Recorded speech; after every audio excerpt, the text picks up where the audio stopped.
Hello friends, कैसे हैं आप सभी। उम्मीद है अच्छे होंगे और अच्छे से अपनी प्रिपरेशन कर रहे होंगे।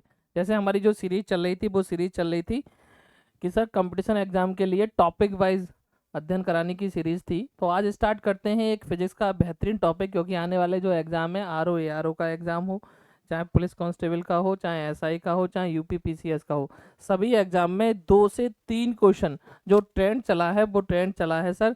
उसमें एक तरफ होती है राशि और दूसरी तरफ होती है कि इस राशि को मापने के लिए कौन सा यंत्र प्रयोग किया जाएगा। सही है। जैसे सर दूध की शुद्धता मापने के लिए है कौन सा यंत्र प्रयोग करेंगे, वैद्युत धारा किस में मीजर करेंगे, इसके बारे में अध्ययन करते हैं। तो स्टार्ट करते हैं आज का टॉपिक, तो बहुत ज़्यादा क्रूशियल रहने वाला है। तो स्टूडेंट देखो आप, आज का टॉपिक हमारा रहने वाला है वो रहने वाला है फिजिक्स का। कौन सा टॉपिक रहने वाला है, इस पर प्लेलिस्ट बना दी गई है जिसमें फिजिक्स की टॉपिक वाइज अध्ययन कराया जाएगा और इसके साथ साथ रीजनिंग, मैथ, जीएस की क्लासेस भी देखने को मिलेंगी, लेकिन टॉपिक वाइज मिलेंगी, फिर उसके प्रैक्टिस सेट होंगे। इससे पहले 2 वीडियो आपने हिंदी की देख ली होंगी, उम्मीद है अच्छी लगी होंगी। चलो स्टार्ट करते हैं बेटा, नया सिलेबस और उसमें नए टॉपिक को, यानी मापक यंत्र और उसके अनुप्रयोग। आज का जो हमारा टॉपिक रहने वाला है वो रहने वाला है मापक यंत्र और उनके अनुप्रयोग। यानी सर मापक यंत्र और उनके अनुप्रयोग क्या है। तो बेटा मापक यंत्र का मतलब क्या है, मीजरमेंट डिवाइसेस, यानी जिससे मीजर करा जाता है। यदि आप फर्स्ट ईयर इंटर में देखे होंगे तो फर्स्ट ईयर का पहला ही टॉपिक है जिसमें हम पढ़ते हैं मात्रक मापन, जिसमें हम पढ़ते हैं यूनिट्स एंड मेजरमेंट के बारे में। उसी टॉपिक से लिया गया है। वे 9th से स्टार्ट हो जाता है कि सर कौन सी राशि को किस में मापा जाता है। और इसके बाद आपको वन शूट वीडियो देखने को इस चैनल के माध्यम से मिलेंगी जिसमें फिजिक्स के सारे कॉन्सेप्ट आपको day by day, topic by topic देखने को मिल जाएंगे। देखो स्टार्ट करते हैं।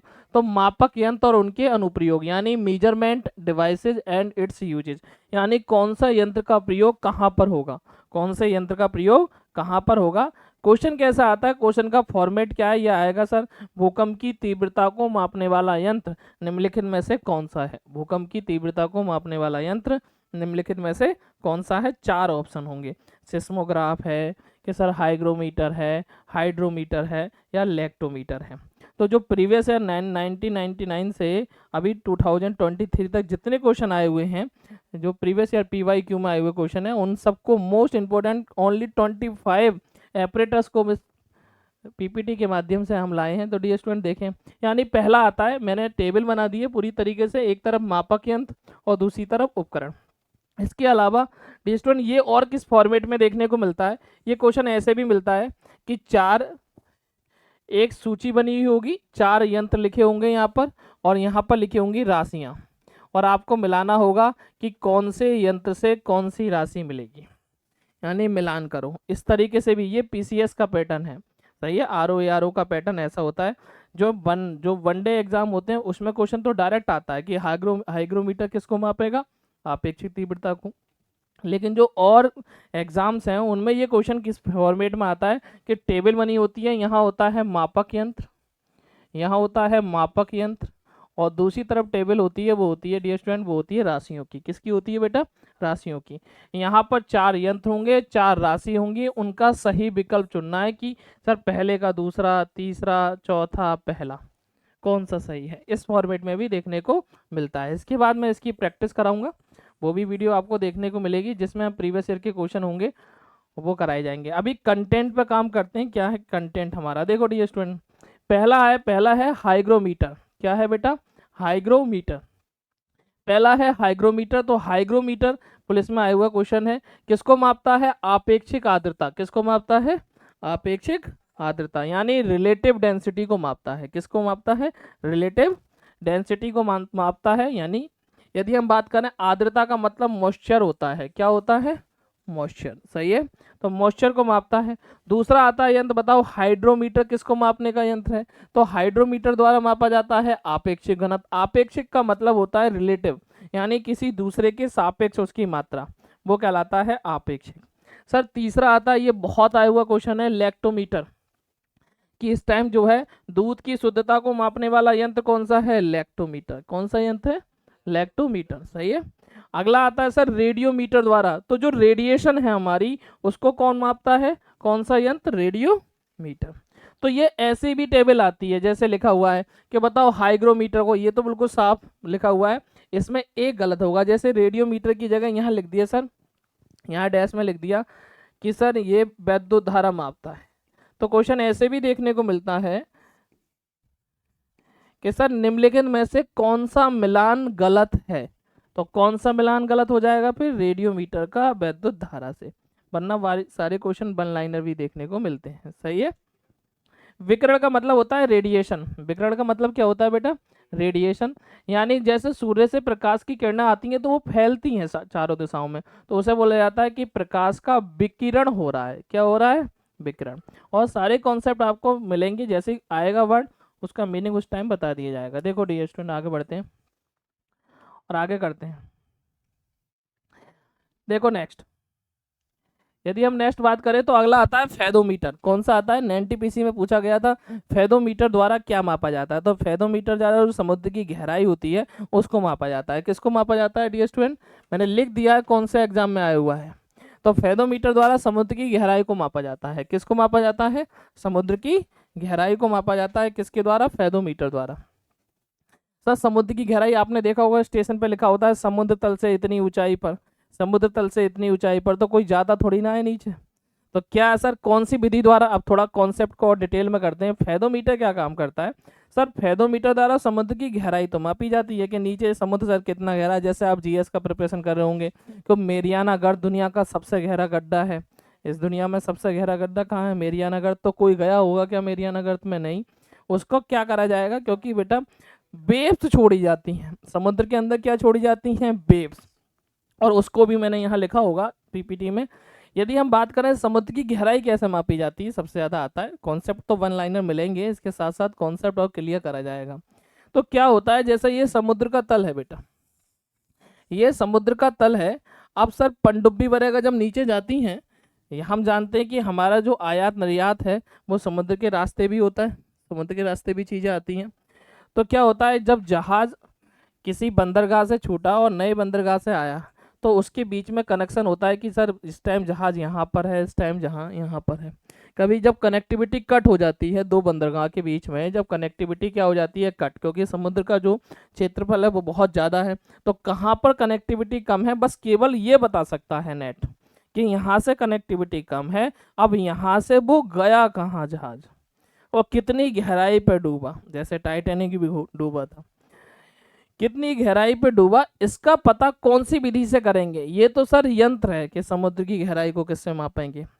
अब क्या होता है, क्योंकि समुद्र के अंदर इंसान थोड़ी ना छोड़ा जाएगा, जानवर हैं बहुत सारे, उसे बेटा निपटा देंगे एक तरीके से। सही है। यदि हम बात करें तो सर क्या करा जाता है कि जहाँ से कनेक्शन कट हुआ है यहाँ पर बेटा एक विधि का यूज करा जाता है। यदि आपने थोड़ा सा डिटेल पढ़ रखा है तो समुद्र की सतह पर यानी पानी पर एक विधि का यूज करा जाता है। वो विधि का नाम है सोनार विधि। ये सोनार वाला सोनार नहीं है, कौन सा नाम है, सोनार विधि। सोनार विधि क्या होती है मैं अभी इसमें बताया भी था, और आपने यदि आप पुराने टाइम से तैयारी कर रहे होंगे तो आपने सुना भी होगा इसका नाम। अभी जो है 2021 से लगातार कई एग्जाम में आया हुआ है सोनार विधि द्वारा क्या करा जाता है। सोनार विधि क्या करती है बेटा, इस सोनार विधि द्वारा यहाँ से परासव्य तरंगों को, वेव्स को पानी के नीचे छोड़ा जाता है, और यहाँ पर ये एपरेटस लगा देते हैं फेदोमीटर। क्या लगा देते हैं, फेदोमीटर। ये वेव्स क्या करती हैं, ये वेव्स जाती हैं बेटा समुद्र की गहराई पर, और जहाँ कहीं भी केवल जानवर की मसल्स को छोड़कर, जानवर की मसल्स को छोड़कर जहाँ कहीं भी मटेरियल मिलता है, कोई बॉक्स उन्हें मिलता है या कुछ सतह मजबूत मिलती है, पत्थर वगैरह को ये पहचानती है वेव्स, कोई मजबूत सतह उसे मिलती है, उस सतह से टकराकर ये कहाँ आ जाती है, वापस। और सर जितनी वेव्स गई और जितनी वापस आई इसको फेदोमीटर द्वारा माप लिया जाता है। फिर ये पता चल जाता है कि जहाज कितनी गहराई पर उसका माल जो है पड़ा हुआ है, और फिर पनडुब्बी की सहायता से वहां जाया जाता है और उस माल को निकाल लिया जाता है। एक बहुत शब्द ट्रेंडिंग में आया है, याद आपने सुना होगा, पीछे भी आया था जब युद्ध का माहौल हो गया था, कि सर पनडुब्बी तो है, इसके साथ साथ देखो बेटा एक ऑप्टिकल फाइबर नाम का एक, मैं आपको डिटेल तो ये करा ही रहा हूँ जिसमें आपको वन लाइनर मिल जाएंगे, इसके कॉन्सेप्ट भी बता रहा हूँ जो इस टाइम चल रहे हैं, करंट अफेयर्स में भी आते हैं। एक क्वेश्चन आता है कि सर जो पनडुब्बी हैं उनको भी तो वेल मछली निकाल ले जाएगी, पूरी पूरी की पूरी पनडुब्बी गायब हो जाएगी, क्योंकि व्हेल मछली जब टकराएगी तो जहाज के जहाज पलट देगी, तो पनडुब्बी में कैसे सेफ है। तो पनडुब्बी जो बनाई जा रही है आज के टाइम में, वो बनाई जा रही है बेटा क्योंकि हम जानते हैं हमारी जो नेवी है, सही है, वो भी काम कर रही है इन चीज़ों पर। तो कैसे हम समुद्र के रास्ते जैसे लड़ाई वड़ाई होती है या चेकिंग वगैरह होती है, तो उसमें वो कैसे सुरक्षित हैं। तो बेटा वो जो पनडुब्बी का निर्माण करा जा रहा है, वो पनडुब्बी का निर्माण बेटा उसमें यूज करा जाने लगा है ऑप्टिकल फाइबर। फिजिक्स का एक एक बारीक कॉन्सेप्ट आपको चैनल के माध्यम से देखने को मिल जाएगा, जो चल रहे हैं उन सब के बारे में बताया जाएगा। सही है, ऑप्टिकल फाइबर नाम सुना होगा शायद आपने इसका। ऑप्टिकल फाइबर का नाम बहुत चल रहा है, आपने न्यूज़ में भी सुना होगा। पीछे जब ये हुआ था कि चीन ने बताया कि ऑप्टिकल फाइबर का यूज कर रही है सबसे ज़्यादा, दुनिया का सबसे ज़्यादा मजबूत, हीरे के बाद दुनिया का सबसे ज़्यादा मजबूत जो पार्ट है वो है ऑप्टिकल फाइबर। ऑप्टिकल फाइबर एक ऐसा फाइबर है जो कि कॉस्टली बहुत पड़ता है, लेकिन इसमें से भेल मछली भी इससे टकराए तो इसका वाल वाका नहीं हो सकता। सबसे ज़्यादा मजबूत पार्ट, सही है, मटेरियल वो क्या है, ऑप्टिकल फाइबर। जैसे हमारे नॉर्मल फाइबर होते हैं, हम लगाते हैं सर जाल के ऊपर फाइबर लगा लिया, वो तो फाइबर प्लास्टिक के फाइबर है, लेकिन ये बेटा ऑप्टिकल फाइबर है, ये ट्रांसपेरेंट भी होता है, यानी बाहर का दिखाई देता भी रहता है इसमें, और पनडुब्बी को सुरक्षा प्रदान करता है। क्या प्रदान करता है बेटा, पनडुब्बी को सुरक्षा यानी सिक्योरिटी प्रदान करता है, जिसमें सेफ रहते हैं और बाहर देखते रहते हैं वो। तो ऑप्टिकल फाइबर का यूज करा जाने लगा है। और इसके साथ ही बेटा यदि आप करंट अफेयर्स पढ़ रहे होंगे तो देख रहे होंगे कि चीन ने जो है समुद्र के रास्ते पाकिस्तान को कुछ हथियार भेजने की कोशिश करी थी और एक सुरंग बनाने की कोशिश करी। वो सुरंग किसकी बनाने की कोशिश करी थी, ऑप्टिकल फाइबर की। किसकी कोशिश करी थी, ऑप्टिकल फाइबर की कोशिश करी थी, जिसे बेटा ध्यान में रखते हुए जब इंटरनेशनल प्रेशर पड़ा तो ऑप्टिकल फाइबर को जब्त कर लिया गया और उसके बाद बताया गया कि ऑप्टिकल फाइबर का यूज ऐसे आप नहीं कर सकते। तो ऑप्टिकल फाइबर एक ऐसा यंत्र है, एक ऐसा मटेरियल है जिसका यूज बेटा बहुत ज़्यादा मजबूत चीज़ों में, पनडुब्बी वगैरह में किया जाने लगा है। अब इसका यूज करने से पहले किसी भी देश को इंटरनेशनल अनुमति लेनी पड़ेगी, क्योंकि एक कॉस्ट भी होता है और दूसरी बात सुरक्षा का भी ध्यान रखा जाता है। इसमें कितनी भी गोली हो, चाहे AK-47 हो, चाहे तोप हो, इसका वाल वाका नहीं हो सकता, क्योंकि यही वो सुरक्षा यंत्र है। तो इसका यूजेज जो है सरकार जी जी जितने भी सिक्योरिटी वगैरह सिस्टम है उनमें भी ऑप्टिकल फाइबर का यूज करने लगे हैं। सही है, आगे बढ़ते हैं बेटा, बात करते हैं अमीटर की। किसकी बात करते हैं, अमीटर की। क्या अमीटर का यूज किस में करा जाता है, तो बेटा अमीटर द्वारा मापा जाता है वैद्युत धारा। क्या मापा जाता है, वैद्युत धारा। अब जरा थोड़ा वैद्युत धारा को पढ़ लेते हैं। मैंने पहले ही बताया वैद्युत धारा क्या होती है सर, वैद्युत धारा होती है आई बराबर क्या होता है, Q/T। यानी सर आवेश और समय के अनुपात को क्या कहते हैं, वैद्युत धारा। और सर वैद्युत धारा कितने प्रकार की होती है, इस चैनल के माध्यम से जो भी कंटेंट आपको बताया जाएगा बेटा, उस कंटेंट में थोड़ी डिटेल एनालिसिस करी जाएगी। सही है, वरना यह आपको क्वेश्चन जो है किताब में भी मिल सकते हैं वन लाइनर, लेकिन इसकी डिटेल एनालिसिस करी जाएगी, जिसके माध्यम से कम कंटेंट में ज़्यादा नॉलेज आपको मिल जाएगी। यदि हम बात करें वैद्युत धारा, तो वैद्युत धारा कितने प्रकार की होती है बेटा, बताओ दो, कितने प्रकार की होती है, कमेंट करके बताएं कितने प्रकार की बेटा, दो। कौन सी, AC और DC, यानी सर अल्टरनेटिंग करंट और डायरेक्ट करंट। सही है, प्रत्यवर्ती धारा और डिस्ट धारा। तो उन दोनों धारा को जो मापने का यंत्र है उसका नाम क्या है, एमीटर। और बात करते हैं सर बैरोमीटर, इस पे स्टार लगा लेंगे, सबसे ज़्यादा आ चुका है क्वेश्चन, बीएड एंट्रेंस में भी आया है, विभिन्न एग्जाम में भी आया है। बैरोमीटर क्या है कि सर जो एटमॉस्फेरिक प्रेशर है, जो वायुमंडलीय दाब है, उसको मापने का यंत्र कौन सा है, बैरोमीटर। कौन सा यंत्र है बेटा, बैरोमीटर। और देखो एक इस पे स्टार लगाएंगे, जितने भी एग्जाम चल रहे हैं, चाहे SSC का, चाहे CHSL हो, चाहे CGL हो, चाहे MTS हो, वैसे तो ये टॉप 25 एपरेटस है, इन सबको मोस्ट इंपोर्टेंट एपरेटस हैं। देखो मैंने लिख भी दिया है कौन कौन सा क्वेश्चन किस में आया हुआ है। सिस्मोग्राफ की यदि हम बात करें तो भूकंप सर कितनी तीव्रता का आया, कि सर खतरनाक वाला भूकंप था या नॉर्मल भूकंप था, उसका पता हमारे किसके द्वारा लगाया जाता है, सिस्मोग्राफ पर नोटिस हो जाता है कि इस भूकंप की तीव्रता इतनी थी। सही है, और इसका सेंटर पॉइंट कहाँ है, इसका बाद में पता फिर लगाया जाता है। यदि हम ज्योग्राफी की बात करें तो जब चट्टानें सरकती हैं, जब चट्टानें एक दूसरे के ऊपर सरकती है तो हल्का सा झटका हमें पृथ्वी पर दिखाई देता है, उसी को बोला जाता है भूकंप। मैं ज्योग्राफी में पढ़ाएंगे इसे। देखो यदि हम बात करते हैं स्प्रिंग तुला की, यूपीपी में पूछा गया क्वेश्चन था, स्प्रिंग तुला द्वारा कौन सी राशि मापी जाती है, तो वेट मापा जाता है। क्या मापा जाता है, वेट। सही है, वेट मापा जाता है। एक क्वेश्चन बहुत देखने को मिलता है फिजिक्स का, यदि आप नेवी की तैयारी कर रहे हैं या आप नर्सिंग की तैयारी कर रहे हैं और विशेषकर यदि आप रेलवे की तैयारी कर रहे हैं तो आपको थोड़ा सा और डीप करना पड़ेगा। ऐसे यूपीपीसीएस में भी थोड़ा सा डीप पूछ लेते हैं। डियर स्टूडेंट देखो, भार ये पूछ लेते हैं सर, भार और द्रव्यमान में क्या अंतर है? भार और द्रव्यमान यानी वेट और मास, वेट और मास में क्या अंतर है? डियर स्टूडेंट एक बार कमेंट करके बताएंगे वेट और मास में क्या अंतर है। हाँ जी बताओ भाई, वेट और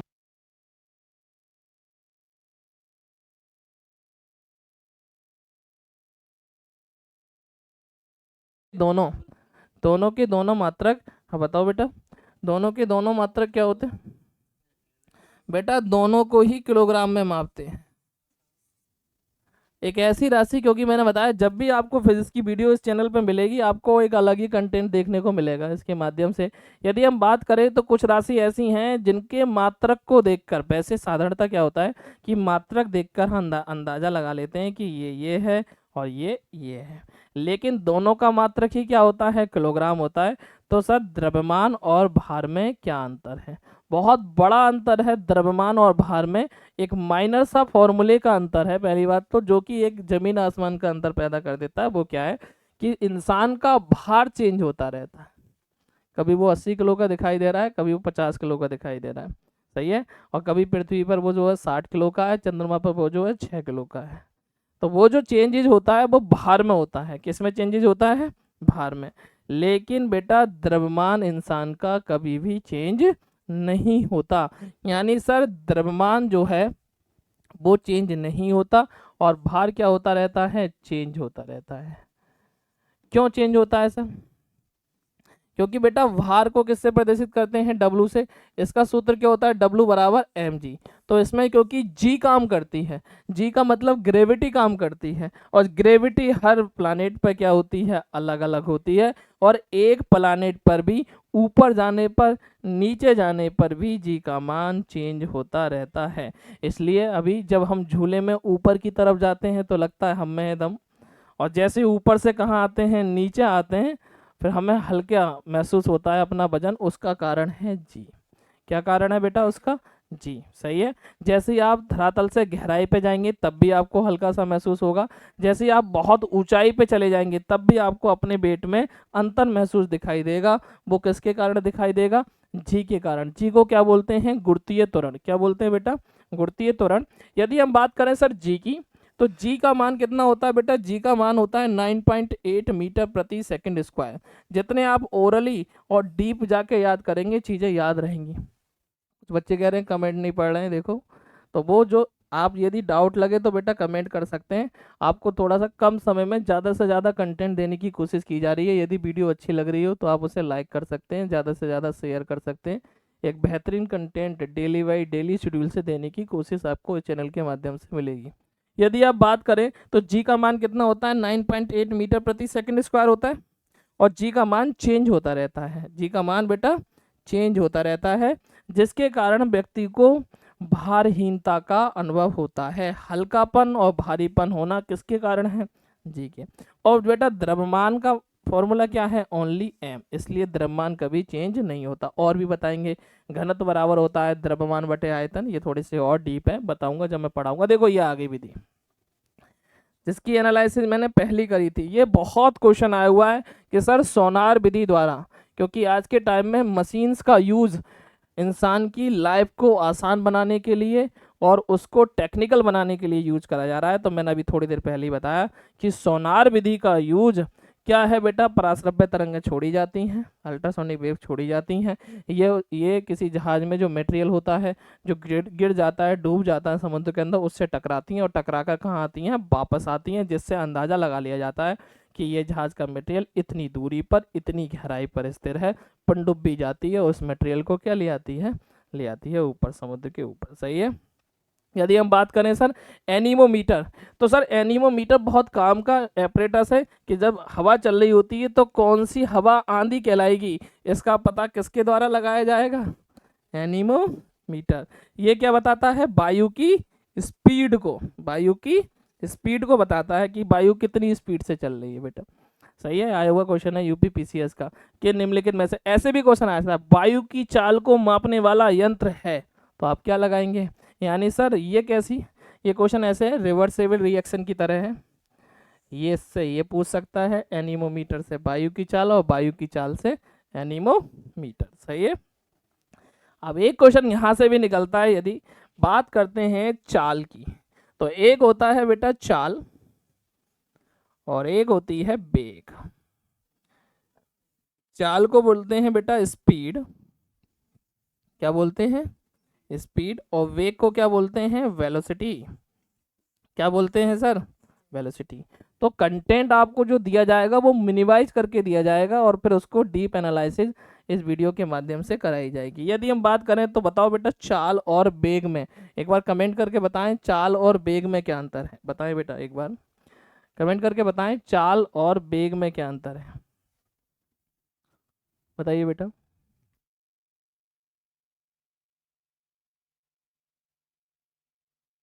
तो यदि हम बात करते हैं चाल और वेग में क्या अंतर है, तो बेटा वैसे मात्रक से अंदाजा नहीं लगा सकते, जैसे मैंने अभी बताया कि सर दोनों का मात्रक ही या तो मीटर प्रति सेकंड होता है, क्या होता है? मीटर प्रति सेकंड। पूरे ए टू जेड शब्दावली फिजिक्स की विभिन्न वीडियो के माध्यम से आपको देखने को मिल जाएगी। इसके बाद बंसूट वीडियो भी देखने को मिलेंगी फिजिक्स की। तो जितने भी एनालिसिस है इंटर लेवल तक के शब्दों की, वो सब आपको कंपटीशन टॉपिक वाइज मिलेगी। ठीक है, तो इसमें थोड़ा सा डीप करते हैं। चाल और वेग में क्या अंतर है? दोनों की दोनों का मात्रा क्या होता है? मीटर प्रति सेकंड होता है। अंतर क्या है सर? तो परिभाषा बेटा, परिभाषा पे फोकस बिल्कुल नहीं करेंगे क्योंकि एकेडमिक नहीं कंपटीशन है, पैसा परिभाषा तो इसकी बहुत सरल है। क्या होता है कि सर चाल जो है, क्या बेटा, चाल जो है वो सर अदिश राशि है। चाल जो है वो कैसी राशि है बेटा? अदिश राशि है। चाल जो है वो कैसी राशि है? अदिश। और सर वेग जो है वो क्या है? सदिश राशि है। क्या है? सदिश राशि। अंडरस्टैंडिंग करने की कोशिश करेंगे हम। यदि हम बात करें तो सर अदिश राशि को बोलते हैं बेटा स्केलर क्वांटिटीज। क्या बोलते हैं? Scalar quantities. सदिश अदिश राशि को बोलते हैं स्केलर क्वांटिटीज। और सर सदिश राशि को क्या बोलते हैं? Vector quantities. क्या बोलते हैं बेटा? Vector quantities. अब इसकी परिभाषा हम अच्छे से जानते हैं कि वे राशि जिनको प्रदर्शित करने के लिए परिमाण और दिशा दोनों ही जरूरी होती हैं, सदिश राशि कहलाती हैं। परिमाण का मतलब मैग्नीट्यूड और दिशा का मतलब डायरेक्शन। यानी ये भी पता हो मुरादाबाद है या दिल्ली किधर की तरफ है और कितने किलोमीटर है, तो ये कहलाएगी फिर सदिश। अब केवल ये पता हो यहाँ से वो जो है स्थान 400 किलोमीटर है, तो ये कहलाएगा अदिश, क्योंकि इसमें केवल वैल्यू है, परिमाण है, दिशा नहीं है।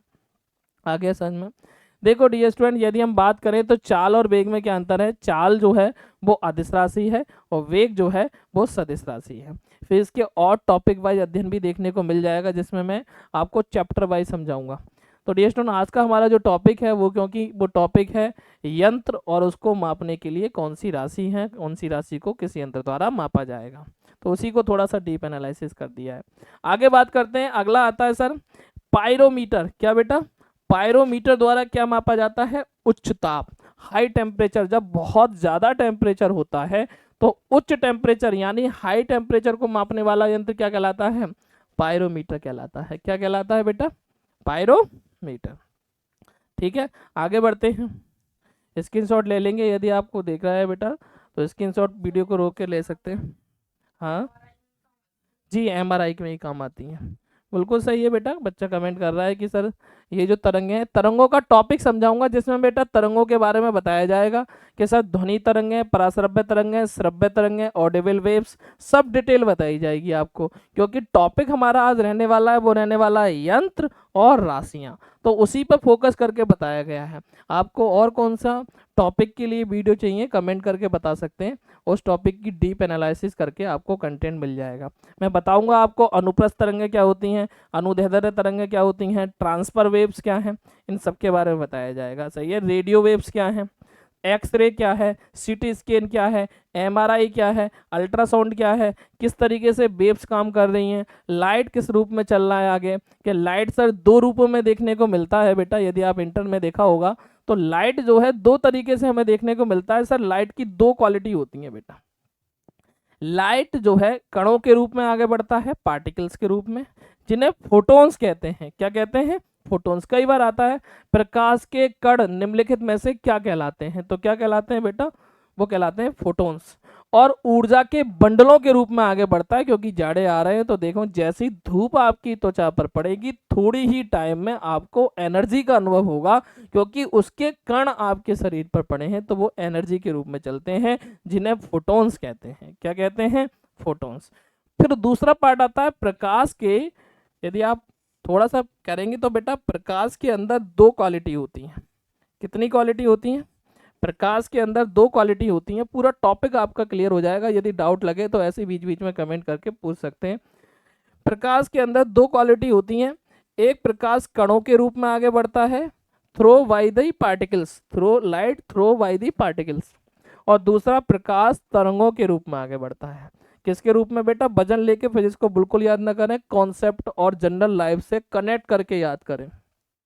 और उसके लाइव एग्जाम्पल सबसे ज़्यादा फिजिक्स की ये खूबसूरती है, सबसे ज़्यादा यूजेज आज के टाइम में। यदि इंसान का जीवन सबसे ज़्यादा आसान किसी ने बनाया है तो वो फिजिक्स ने बनाया है। जैसे सर यदि मोबाइल ना होता, टेक्नोलॉजी ना होती, तो हम जो है बहुत दूर होते। आज बैठे बैठे 1000 किलोमीटर, 2000, 4000 किलोमीटर एक देश से दूसरे देश में कनेक्शन अपना मिला लेते हैं।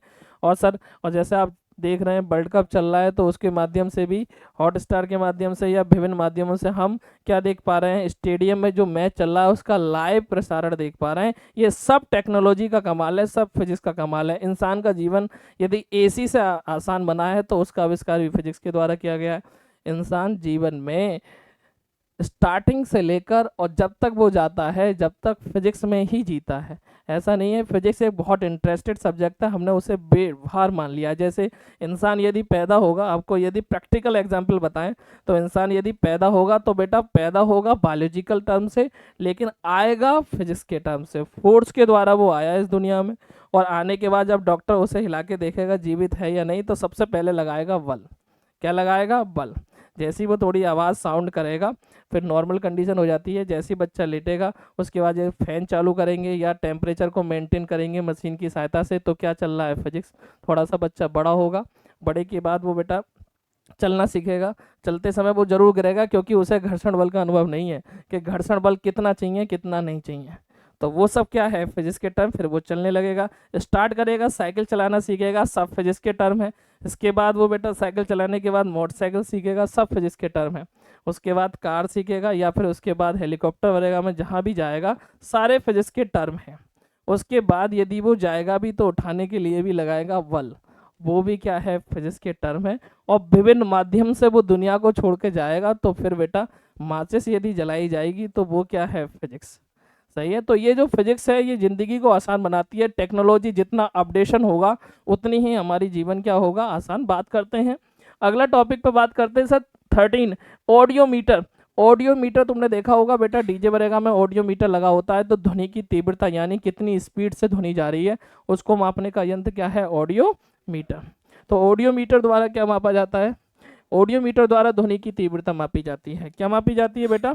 ध्वनि की तीव्रता। क्या मापी जाती है? ध्वनि की। यहाँ से आता है स्पीडोमीटर। मोटरसाइकिल के अंदर लगा होता है बेटा स्पीडोमीटर। स्पीडोमीटर द्वारा स्पीड मापी जाती है, मोटरसाइकिल क्या चल रही है। सही है। तो ऑडियोमीटर क्या है? ध्वनि की तीव्रता, यानी sir intensity of the sound, ध्वनि की तीव्रता। आगे बात करते हैं पाइरोमीटर क्या होता है? इसके द्वारा सर सोलर रेडिएशन को मापा जाता है। किसको मापा जाता है? सोलर रेडिएशन को। आगे बात करते हैं अल्टीमीटर। ये आया हुआ है ऊंचाई को मापने के लिए। ऊंचाई को मापने के लिए कौन सा यंत्र प्रयोग करा जाता है? अल्टीमीटर। क्या यूज करा जाता है बेटा? अल्टीमीटर। देखो ये तो जनरल लाइफ में यूपीएसआई में भी क्वेश्चन आता है। स्टेथोस्कोप, जिसे आला कहते हैं, स्टेथोस्कोप का यूज किस में करते हैं? हृदय की ध्वनि सुनने के लिए किसका यूज करते हैं? स्टेथोस्कोप। देखो बेटा यदि आपने बायोलॉजी की टर्म को अच्छे से पढ़ रखा है, एक साइंस एक ऐसा सब्जेक्ट है और फिजिक्स एक ऐसा सब्जेक्ट है जो विभिन्न प्रकार से सब्जेक्ट को कंबाइंड करता है। यदि बायोलॉजी वाला बच्चा है फिजिक्स पढ़ेगा। यदि इंसान का जो शरीर है वो 3 टर्म में चलता है, 3 टर्म में चलेगा, यानी पहले तो बायोलॉजिकल उसकी प्रोसेस होगी अंदर, फिजिक्स से प्रोसेस होगी बाहर की तरफ, बीमार पड़ेगा खाएगा पैरासीटामोल तो केमिस्ट्री आएगी, और जब कमाएगा तो पैसे गिनेगा तो मैथ आएगा। तो ये सब्जेक्टों का रोल है। और जब समाज में रहेगा तो वो या तो 2 ही भाषा बोलेगा, या हिंदी बोलेगा, इंग्लिश बोलेगा, या अपनी क्षेत्रीय भाषा बोलेगा। उन सबका रोल यदि हम बात करें, हृदय की थोड़ी सी एनालिसिस करते हैं। हृदय में बेटा जो साउंड रहती है, जब हृदय क्या है पंप, हम जानते हैं हृदय का जो मेन काम है वो पंपिंग है। तो जब हृदय बेटा सिकुड़ता है और जब फैलता है तो लब डब की आवाज आती है, जो साउंड है उसकी वो क्या कहलाती है, लब और डब। सही है। वो साउंड जब हम पढ़ाएंगे हृदय का टॉपिक तब पढ़ देंगे कि इसमें कितने आलिंद होते हैं, कितने निलय होते हैं, दायां आलिंद, बायां आलिंद, दाएं निलय, बाएं निलय, बाइकस्पिड वॉल, ट्राइकस्पिड वॉल कैसे काम करता है, सर प्योर ब्लड कैसे अलग होगा, इम्प्योर कैसे अलग होगा, इसके बारे में बताया जाएगा। आगे बात करते हैं स्फेगनोमीटर की। तो सर स्फेगनोमीटर किसका काम करता है, ब्लड प्रेशर को मापने का काम करता है। किसको मापने का काम करता है बेटा, ब्लड प्रेशर। ब्लड प्रेशर यानी सर हमारा लो ब्लड प्रेशर कितना है, कि 80 है, कि हाई ब्लड प्रेशर कितना है, कि 120 से ऊपर ना होना चाहिए, उसको मापने का यंत्र कौन सा करता है, स्फेगनोमीटर। ये बात करते हैं कैरिटोमीटर। किसकी बात करते हैं, एमटीएस का आया हुआ क्वेश्चन है कैरिटोमीटर। कैरिटोमीटर क्या काम करता है बेटा, सोने की शुद्धता हम जानते हैं कैरेट में मापते हैं। किस में मापते हैं बेटा, तो कैरिटोमीटर किसको मापता है, सोने की प्योरिटी को मापता है कि सोना हमारा कितना प्योर है। बात करते हैं बेटा लक्स मीटर। नाम तो सुना ही होगा आपने, लक्स बहुत काम आता है। लक्स मीटर क्या होता है, यानी सर किस तरीके से शाइनिंग आ रही है, प्रकाश की तीव्रता, प्रकाश की तीव्रता क्या है उसको किससे मापा जाता है, लक्स मीटर पर। ये क्वेश्चन बहुत और देखने को मिलता है, पॉलीग्राफ टेस्ट होने लगा है सर।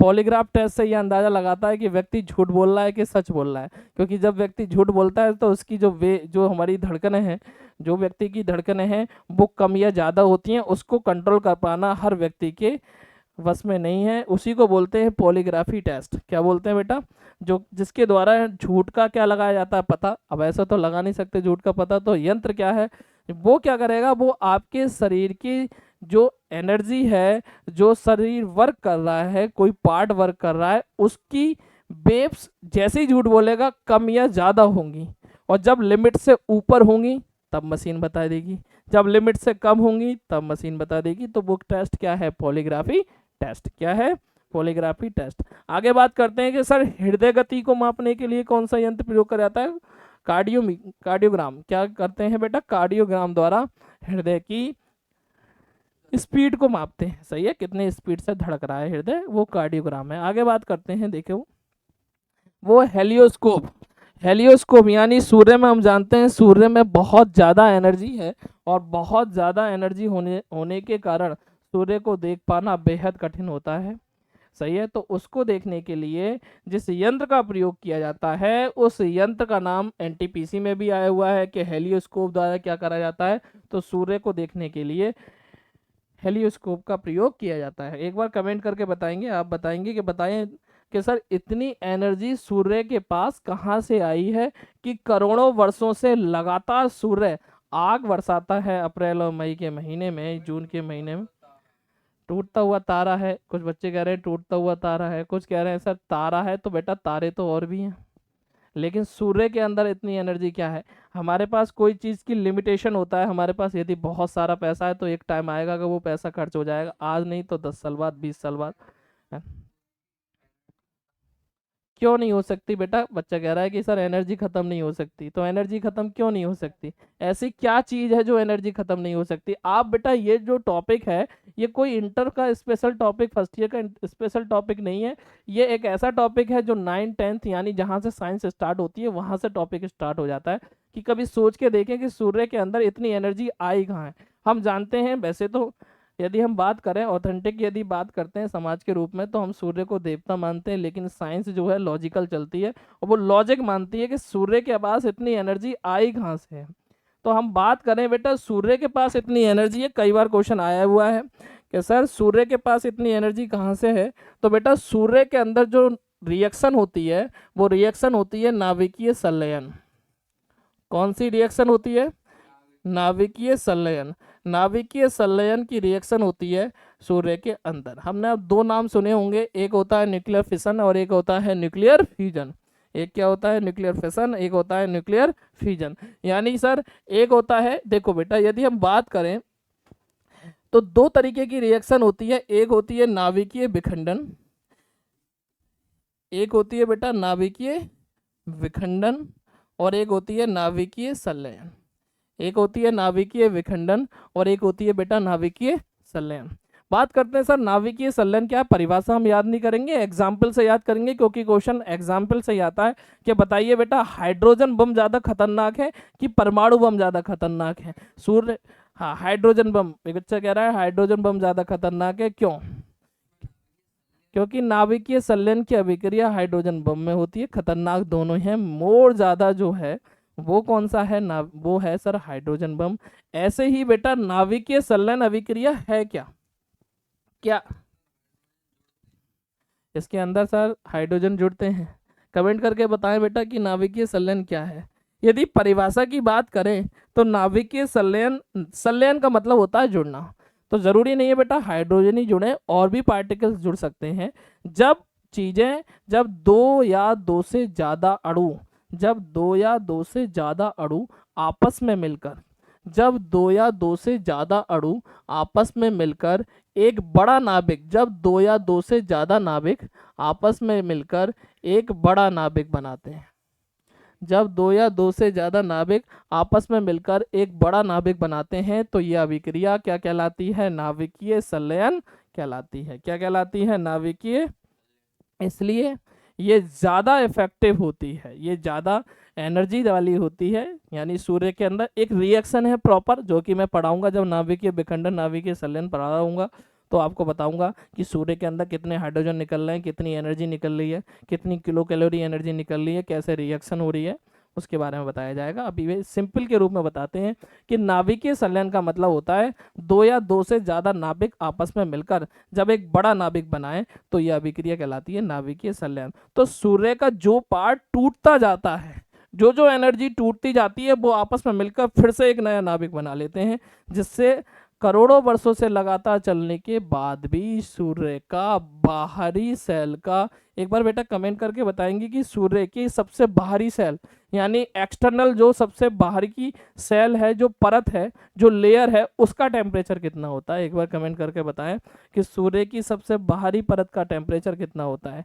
क्योंकि हम जानते हैं अभी तक हम चंद्रमा पे चले गए तो कोशिश करी जाए कि सूर्य पे चले जाए, लेकिन बेटा सूर्य के बारे में जानना बेहद ज़रूरी है कि सूर्य के अंदर जो टेम्परेचर है, यदि हम बात करते हैं बेटा जो कि फैक्ट्स बताए गए हैं, जो फैक्ट्स बताए गए हैं उन फैक्ट्स के अकॉर्डिंग सूर्य की जो सबसे बाहर की सेल है, सबसे बाहर की जो सेल है सूर्य की, उसका टेम्परेचर 4856 डिग्री बताया गया है। आप समझ सकते हैं जब जून का महीना पड़ता है तो 50 डिग्री टेम्परेचर, 45 डिग्री टेम्परेचर पे हमें ये लगता है कि आग बरस रही है, और इसका टेम्परेचर एक बार देखें सेकंडों में उड़ा देगा, राख कर देगा ये टेम्परेचर।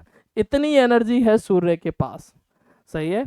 तो इतनी एनर्जी का स्रोत जो है कहाँ से आया है, नाभिकीय संलयन से। तो इसकी एनर्जी खत्म नहीं हो रही है, ठीक है, आगे बढ़ती जा रही है, जितना टूटेगा उतना ही बढ़ेगा, सही है। तो बात करते हैं बेटा नाभिकीय संलयन, तो यह आता है नाभिकीय संलयन का उदाहरण क्या है। तो नाभिकीय संलयन का उदाहरण है वो सर सूर्य में अपार ऊर्जा का स्रोत कौन सी रिएक्शन है, नाभिकीय संलयन। और इसका एग्जाम्पल यहाँ से बहुत देखने को मिलता है रेलवे में और विभिन्न एग्जाम में, वनडे एग्जाम में, कि बताओ sir hydrogen bomb, hydrogen bomb कौन सी अभिक्रिया से बनता है। तो हाइड्रोजन बम बनता है बेटा किससे, नाभिकीय संलयन से। इसलिए हाइड्रोजन बम बहुत ज़्यादा खतरनाक होता है, जैसे टूटेगा वैसे दोनों आपस में टूटे हुए अणु नया अणु बना लेंगे। तो हाइड्रोजन बम ज़्यादा खतरनाक है। नाभिकीय विखंडन क्या होता है, जब एक बहुत बड़ा नाभिक, जब एक बहुत बड़ा नाभिक दो छोटे छोटे नाभिकों में टूटता है तो ये अभिक्रिया नाभिकीय, तो ये अभिक्रिया नाभिकीय विखंडन, विखंडन का मतलब होता है टूटना, तो ये अभिक्रिया नाभिकीय विखंडन कहलाती है। एग्जाम्पल से क्वेश्चन आता है परमाणु बम में कौन सी अभिक्रिया होती है। तो परमाणु बम में होती है बेटा कौन सी अभिक्रिया? नाभिकीय विखंडन। कौन सी अभिक्रिया होती है बेटा? नाभिकीय विखंडन। सही है।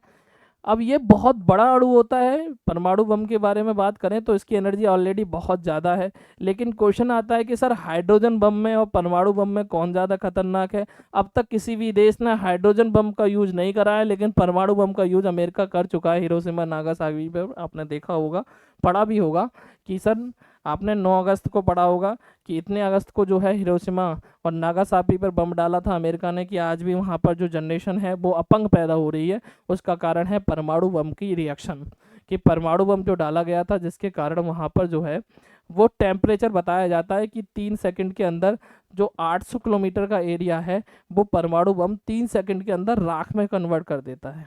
सही है, इतना खतरनाक होता है परमाणु बम। ये बहुत देखने को मिलता है कि सर बताइए कि इंडिया और पाकिस्तान के बीच में बार का सिचुएशन रहती है तो कहते हैं परमाणु बम डाल दीजिए पाकिस्तान पर, कि पाकिस्तान कहता है इंडिया पर परमाणु बम डाल दीजिए, लेकिन आमना सामना बेटा क्यों नहीं डाल सकते? इसलिए नहीं डाल सकते क्योंकि जब बम डाला जाएगा, यदि हम बात करते हैं कि इंडिया से बिल्कुल ही सटा हुआ, इंडिया से बिल्कुल ही सटा हुआ है वो क्या है? पाकिस्तान। ये पाकिस्तान है, ये इंडिया है। यदि हम बात करें तो बेटा दोनों की सेनाएं लगी हुई हैं बॉर्डर पे, और जब परमाणु बम कोई सा देश किसी देश पे डालेगा तो उसके लिए मिनिमम एरिया कितना जाता है? मिनिमम एरिया 800 किलोमीटर का। इतनी तो डिस्टेंस भी ना है दोनों के बीच में।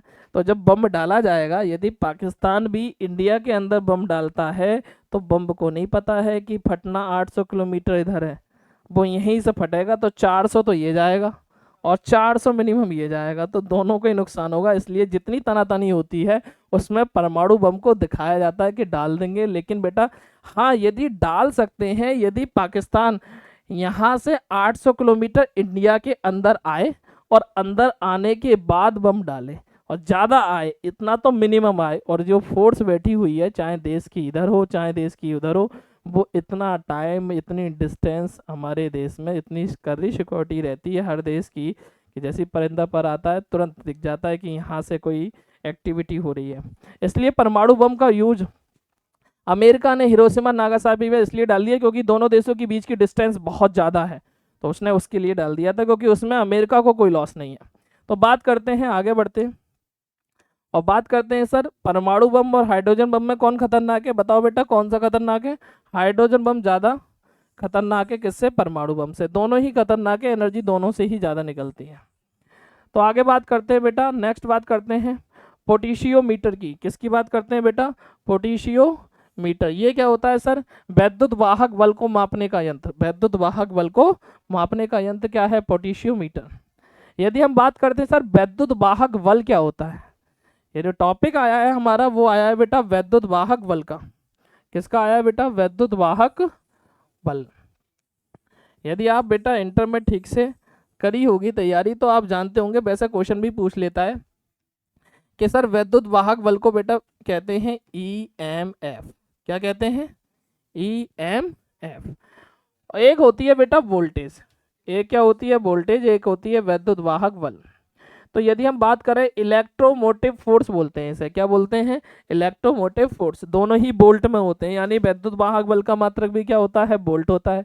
एक बार बेटा यदि कुछ चीज़ समझ में ना आ रही हो कमेंट कर सकते हैं और कमेंट करके पूछ सकते हैं सर यहाँ समझ में नहीं आ रहा है, और यदि वीडियो अच्छी लग रही हो तो उसे शेयर कर सकते हैं, लाइक कर सकते हैं, और ऐसे ही बेहतरीन कंटेंट और आपको जल्द से जल्द मिलते रहेंगे यदि आपका ऐसे ही स्नेह मिलता रहा। देखो डियर स्टूडेंट, बात करते हैं वैद्युत वाहक बल की।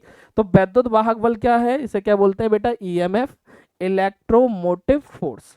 सर दोनों के मात्रक बोल्ट होते हैं, तो फिर अंतर क्या है? थोड़ा सा डीप हो जाता है टॉपिक। दोनों के मात्रक बोल्ट होते हैं तो दोनों में अंतर क्या है? तो बेटा यदि फिजिक्स में चले जाएं तो देखें बेटा वैद्युत वाहक बल से हमेशा आंतरिक प्रतिरोध जुड़ा होता है। क्या जुड़ा होता है? और वोल्टेज से बाह्य प्रतिरोध, और वोल्टेज से, यही अंतर है दोनों में। अब बात करते हैं सर यूडियोमीटर। यूडियोमीटर का प्रयोग किसमें करा जाता है? SSC CGL 2016 में पूछा था। ये ऐसे हैं सर, कुछ यंत्र तो ऐसे हैं जिनका नॉर्मल नाम हमें अधिकतर देखने को मिल जाता है। जैसे सर वोल्ट मीटर का यूज किसमें किया जाता है? वोल्टेज को मापने के लिए। जैसे सर गैल्वेनोमीटर का यूज किसमें किया जाता है? कि दोनों को मापने के लिए। सर विभवांतर और विभव दोनों को मापने के लिए गैल्वेनोमीटर का यूज कर लेते हैं हम। ऑडियोमीटर का प्रयोग, यूडियोमीटर का प्रयोग किसका करा जाता है बेटा? गैस का आयतन। किसका? गैस का आयतन। ये जो वीडियो है ये हर बच्चे के लिए बेनिफिशियल रहने वाली है, चाहे वो एकेडमिक का है चाहे वो कंपटीशन का है।